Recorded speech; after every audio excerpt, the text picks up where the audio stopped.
Saudações a todos. Sejam bem-vindos ao Palavra Diária.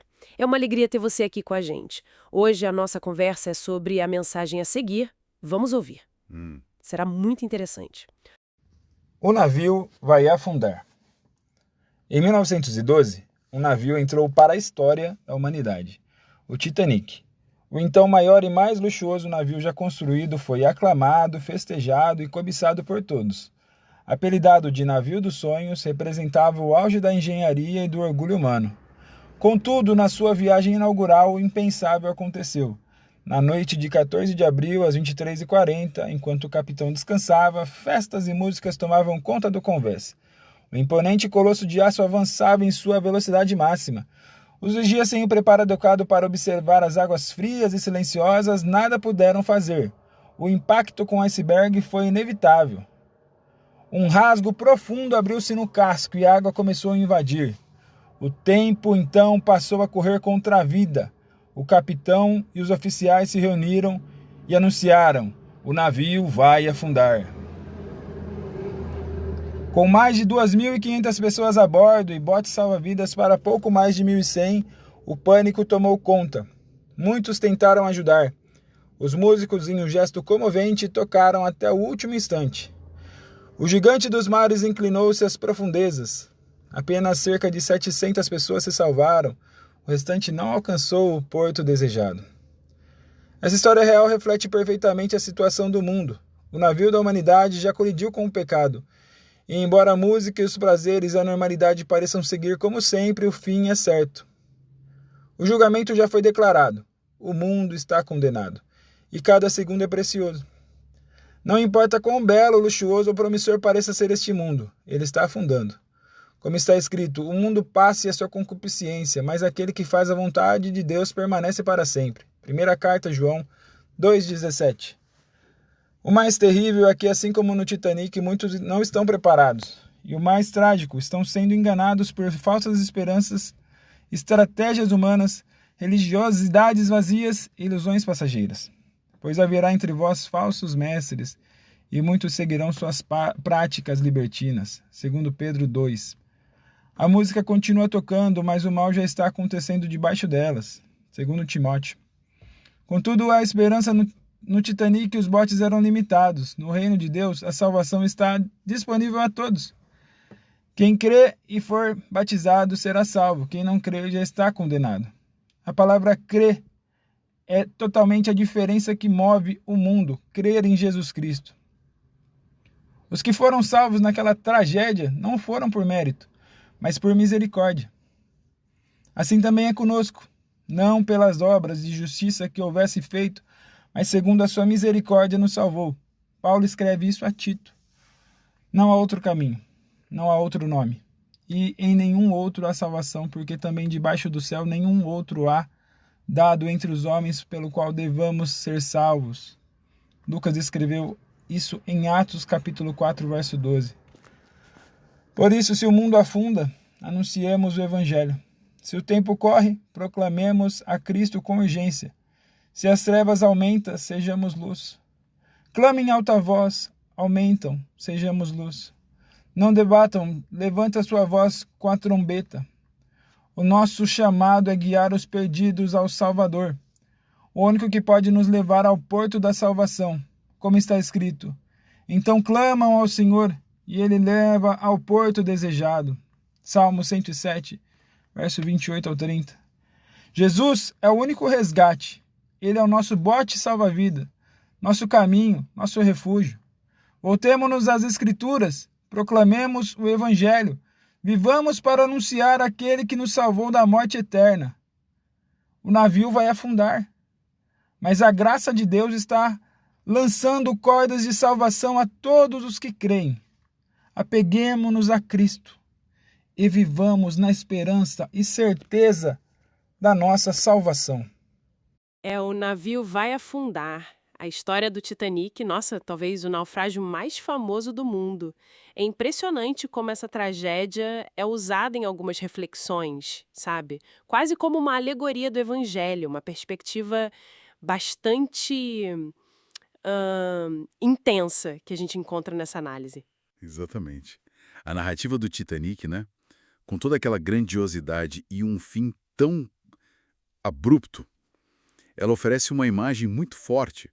Funciona, sim, como uma metáfora poderosa para explorar certas visões sobre a nossa condição humana e a busca por salvação que surge nessas ideias que a gente está olhando. Então vamos mergulhar nessa comparação. Começando pelo navio em si, que era mais que um navio, né? Era um símbolo. Sem dúvida alguma, o Titanic representava o ápice da tecnologia da época.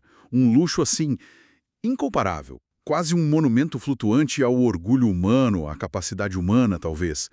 Chamá-lo de navio dos sonhos já diz muito sobre essa confiança, né? Talvez até uma confiança excessiva. E aí, na viagem inaugural, o impensável acontece. Uma noite que começa com festa, música, talvez uma sensação de invencibilidade ali a bordo, como se nada pudesse dar errado, sabe? Pois é, E então, a colisão. com iceberg. Um instante que mudou tudo, drasticamente. É. E a analogia que a gente está discutindo, ela sugere que a humanidade, de uma forma coletiva, também teria passado por uma colisão fundamental. Uma ideia central aqui é a noção de pecado, sabe? Entendido como um afastamento, uma falha que afetaria a todos nós. Entendi. Assim como no navio, onde muitos estavam alheios ao perigo iminente, né? Distraídos ali pela festa, a comparação aponta que as pessoas podem estar igualmente distraídas, talvez pelas ocupações do dia a dia, sem perceber um perigo maior. Algo parecido com aquela descrição dos tempos de Noé, lembra? Onde a vida seguia normal até... Até a chegada do dilúvio. Nossa, no navio, quando veio o aviso, o navio vai afundar, aí sim, o pânico se instalou. E a realidade terrível. Não tinha botes salva-vidas para todo mundo. Exato.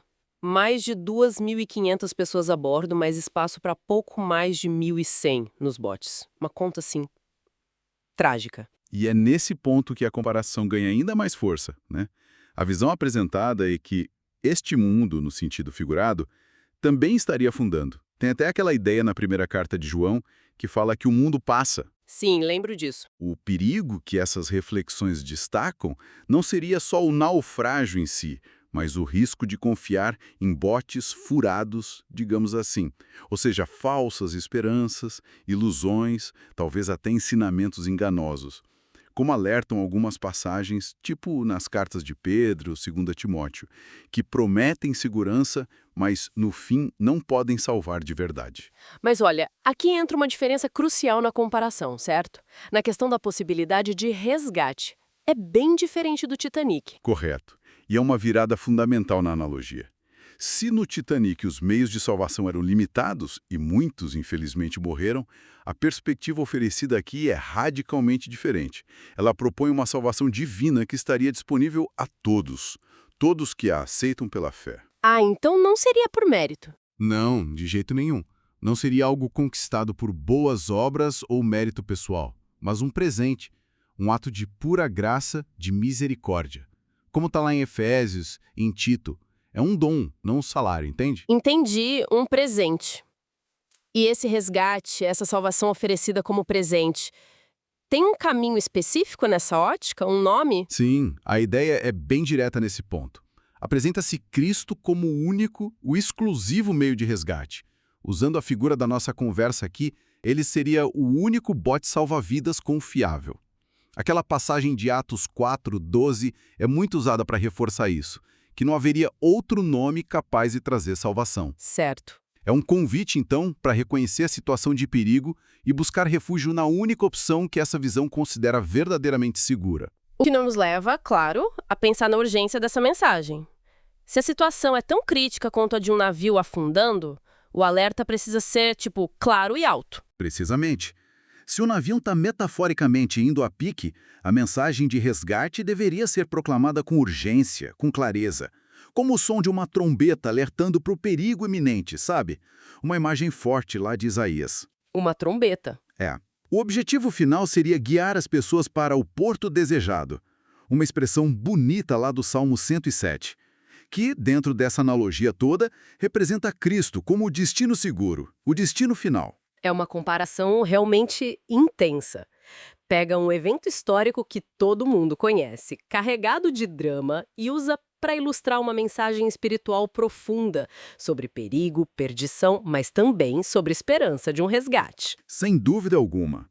A imagem do Titanic afundando, talvez com a orquestra ainda tocando, como alguns relatos sugerem, ela se torna um símbolo muito poderoso dessa urgência em buscar a salvação que é oferecida, contrastando a iminência do fim com a aparente normalidade ou, quem sabe, negação. Uma reflexão que marca, com certeza. Bom, por hoje ficamos por aqui. Se inscreva no canal, compartilhe essa mensagem e até a próxima. Deus abençoe.